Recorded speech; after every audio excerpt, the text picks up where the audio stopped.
ভাই বোনেরা বন্ধুরা সুখে নীরের একটি নতুন ব্লগে তোমাদের স্বাগত জানাচ্ছি। আশা করি তোমরা ভালো আছো সবাই, আমিও ভালো আছি। তো দুধের মধ্যে কেন ফোকাস করছে তোমরা ভাববে যে দুধ কেন দেখাচ্ছে ছেলেটি। ঠিক আছে, তো দুধ আমি দেখাচ্ছি এই কারণে, এটা হচ্ছে গরুর দুধ, এক পোকরে নিই। তো সেটাকে জাল দিয়ে যে শর্টটা পড়ে, দুধ থেকে জাল দিই, জাল দেওয়ার পর ঠান্ডা হলে সেটা ফ্রিজে রেখে দিই। আর জালটা আমি 2-3 বার দিই, কারণ 2-3 বার সারাদিনে না, মানে যখন দেবো ফার্স্ট টাইম সেটাই 2-3 বার ফোটাবো আর কি। এটাতে কি হয়, শর্টটা একটু মোটা পড়ে। ঠিক আছে, আমার তো এক পো দুধ, বেশি তো দুধ না, লোকের থেকে না, মানে কেনা আর কি, দোকান যে বিক্রি করে তার থেকে কেনা। তো তার থেকে আমি এতদিন, আজকে 1 মাস ধরে এই শর্টটা জমিয়েছি। ঠিক আছে, এই শর্টটা জমিয়েছি। এই বাটিটা ছিটছিট দেখছো তো, এই বাটিটা কিন্তু জলে এরকম ছিটছিট, জল রেখেছিলাম, ছিটছিট হয়ে গেছে, আর পরিষ্কার করলেও যায় না। যাই হোক, এটাতে তুলে তুলে রাখছি সর। আজকে 1 মাস ধরে এই সরটা জমিয়েছি। এবার এটা দিয়ে আমি কি করে ঘি তৈরি করি, আমি তো করবো না, ওর বাবা করবে। ঘিটা তৈরি করবে, সেটা তোমাদেরকে দেখাবো। এই জন্যই এই সরটা তুলে রেখেছি এবং দুধটা আজকে দেখাচ্ছি। দুধটাকে ফোটাবো, মানে এরকম করে ফুলে ফুলে উঠলে 2-3 বার এটাকে ফোটাবো, ফুটিয়ে ঠান্ডা করে ফ্রিজে রাখবো। তারপর একটু মোটার উপর সর পড়বে, সরটা তুলে এই যে, তোমাদের এবার যদি অনেক দুধ থাকে তাহলে তোমাদের তাড়াতাড়ি ঘি হয়ে যাবে। আমার 1 পো দুধে 1 মাসে এইটা সর বেরিয়েছে। ঠিক আছে, এবার দুধটাকে বারবার ফুটিয়ে ফুটিয়ে ফ্রিজে রাখবো, ওইটা তো দরকার নেই। ওই প্রতিদিন একটা জমিয়ে জমিয়ে 1 মাস ধরে ওটা করেছি। এবার যখন ইয়েটা করবো, ঘিটা বার করবো, তোমাদের দেখাবো। হ্যালো ভাই বোনেরা, আজকে এই দুধের সরের ইয়ে হবে, কি বলে, ঘি বার করা হবে। ঠিক আছে, আমি তো করবো না, বাবা করবে। তো এই যে সরটা, 1 পো দুধ থেকে প্রতিদিন সর তুলে রেখে রেখে এই 1.5 মাস ধরে জমিয়েই মাত্র এতটুকুই হয়েছে, এই ছোট বাটির। আর এই যে বাটিটা, এই যে দাগ দাগ ছিটছিট, তোমরা ভেবো না এই বাজে, এই একদম পরিষ্কারই বাটি, কিন্তু জল রাখা হয়েছিল তো তাই ছিটছিট দাগ পড়ে গেছে। তো যাই হোক, এটার আজকে সর বার করা, ঘি বার করা হবে। সেটা কি পদ্ধতিতে হয় সেটা দেখবে, খুব ইজি, খুব ইজি। কিন্তু এটা দিয়ে খুব বেশি হয়তো হবে না, অল্পই হবে, কারণ এ তো বেশিটা না, বেশি দুধ না। আর হচ্ছে আরেকটা কথা, প্যাকেট দুধে হবেই না। ঠিক আছে, ওর বাবা করছে, সেই ছবিটাও তুলছি। এই যে অলরেডি ধিমে আছে, বসিয়ে দিয়েছে ওর বাবা। এটা এখন গলবে, কারণ ফ্রিজের মধ্যে তো ছিল, এটা আগে গলবে, তারপরে আস্তে আস্তে হবে। এটা এখন ওই যে একদম শক্ত, না ঘি বেরোতে আরম্ভ করেছে, ওই যে ঘি বেরোতে আরম্ভ করেছে, ওর বাবা বলছে। কোন রকম প্যাকেট দুধে এটা ট্রাই করবে না, আবারও বলে দিলাম। গরুর দুধ, এই গরুর দুধটা আমার এই এতটুকু কেন, আমার 1.5 মাস ধরে, আমার 1 পো দুধে 1.5 মাস ধরে। আবারও বলে দিলাম, কম করে 2-3 বার বলে দিলাম। তোমাদের যাদের বাড়িতে নিজেদের গরুর দুধ আছে তাদের তো কোনো অসুবিধা নেই, 2-3 দিন সর জমালেই হয়ে যাবে। খুব সুন্দর হয়, এত সুন্দর গন্ধ হয়, কেনা ঘিয়ে এই গন্ধ আসবে না, কেনা মানে ঘি এই গন্ধ আসবে না। এরপরে ছাকতে হবে, সেই ছাকনির পর যে গুঁড়ো গুঁড়ো গুঁড়ো গুঁড়ো পড়ে থাকে সেটাও আমরা খাই চিনি দিয়ে, সেটাকেও নেড়ে নিয়ে চিনি দিয়ে ওর বাবা করে দেয়, সেটাও খেতে খুব টেস্ট।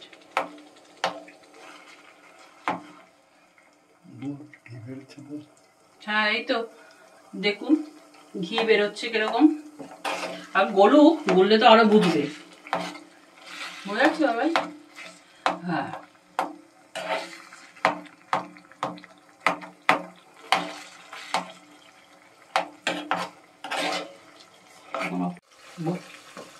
এই যে ঘি দেখো ফুটছে, তোমরা দেখো ঘি ফুটছে, সব ওই সর মোটামুটি গলে এসছে।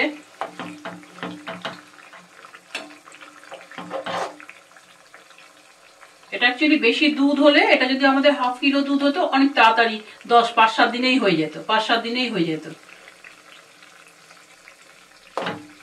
অনেক দিন ধরে জমানো তো,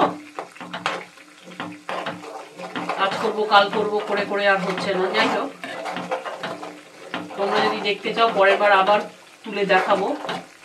কারণ গরুর দুধ হলে আমরা সরটাকে তুলে রেখে ঘি করি।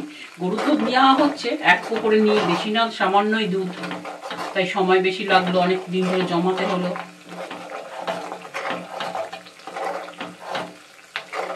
2-3 বার জাল দিয়ে তবে একটু সর পড়ে, লোকের থেকে নেওয়া, বুঝতেই পারছো কেমন হতে পারে। হ্যাঁ, হয়ে এসছে ঘিটা, এই যে লাল লাল হয়ে এসছে। আর ঘিটা কিন্তু লো ফ্লেমে করতে হবে অবশ্যই, আর এরকম নেড়ে যেতে হবে, ঠিক আছে, এই যে গেজা হয়ে এসছে মানে ঘি হয়ে এসছে, আর এই যে লাল লাল হয়ে এসছে। ঠিক আছে, তো এবার পুড়ে পুড়ে যাচ্ছে। ঠিক আছে, এই এবার আস্তে আস্তে আরেকটু হবে, হয়ে আমি এবার ছেঁকে নেব কিছুক্ষণ বাদে। ওর বাবাই করছিল, এই চামচটা গরম হয়ে যায়। এবার এগুলোকেও কি হয়, এগুলোকেও আমরা চিনি দিয়ে খাবো। চিনি দিয়ে নেড়ে নিলে চাচি, এগুলোকে চাচি বলে, এগুলো চিনি দিয়ে নেড়ে খাওয়া যাবে। ঠিক আছে, এবার আমি গ্যাস অফ করে দেব। অফ করে দিচ্ছি গ্যাস।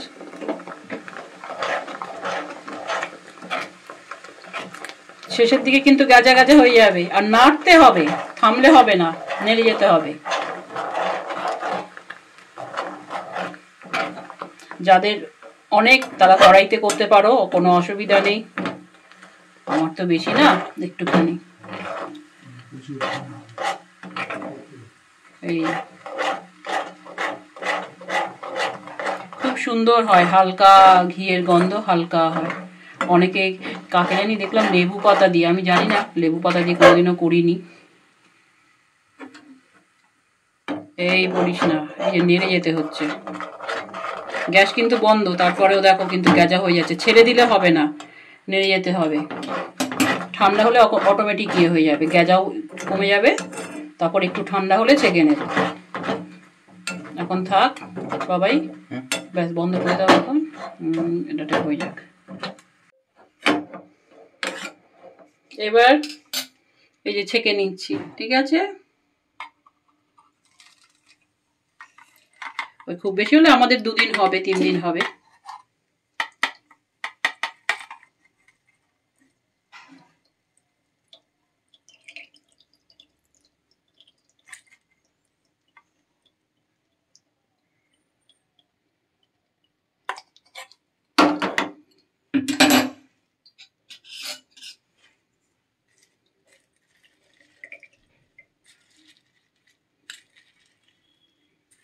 দু তিন দিন হবে ভাবি।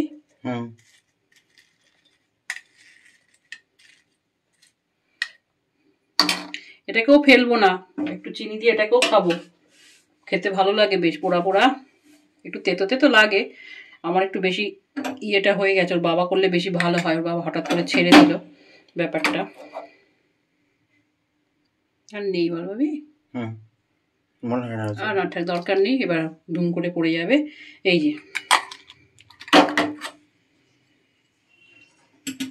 ঘি আমার রেডি, দেখিয়ে দাও বাবা। এই যে ঘি রেডি। এটা আমি 1 পো দুধে প্রায় 1.5 মাস ধরে জমিয়ে এইটুকু ঘি পেলাম। যাদের বাড়িতে গরুর দুধ তারা অবশ্যই করতে পারবে, তারা 2-3 দিন ওই করলেই হয়ে যাবে, জমালে। ঠিক আছে, এই আমার ঘি রেডি হয়ে গেল। খুব সুন্দর হয় খেতে, কারণ বলছে খুব লাইট, গন্ধটা খুব লাইট, খুব লাইট।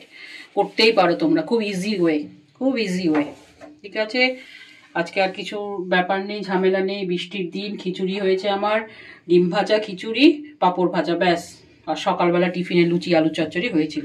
ছেলেকে বললাম তো, বলে এসব তুলে লাভ নেই। তো যাই হোক, আজকে তোমাদের ঘিটা দেখালাম, তোমরাও পারলে করো তোমাদের মতন করে। আর ভালো লাগলে অবশ্যই আমার পাশে থেকো, আমার চ্যানেলটাকে সাবস্ক্রাইব করো, লাইক চিহ্ন দিও। যাই হোক, অনেকবারই তোমাদের রিকোয়েস্ট করি, তোমাদের হয়তো ভালো লাগে না, তাই লাইক চিহ্ন দাও না, দেখো কিন্তু দাও না। ঠিক আছে, ঠিক আছে ভাই বোনেরা। ভিডিওটি ভালো লাগলে লাইক করবেন, বন্ধুদের সঙ্গে শেয়ার করবেন এবং অবশ্যই চ্যানেলটিকে সাবস্ক্রাইব করে দেবেন।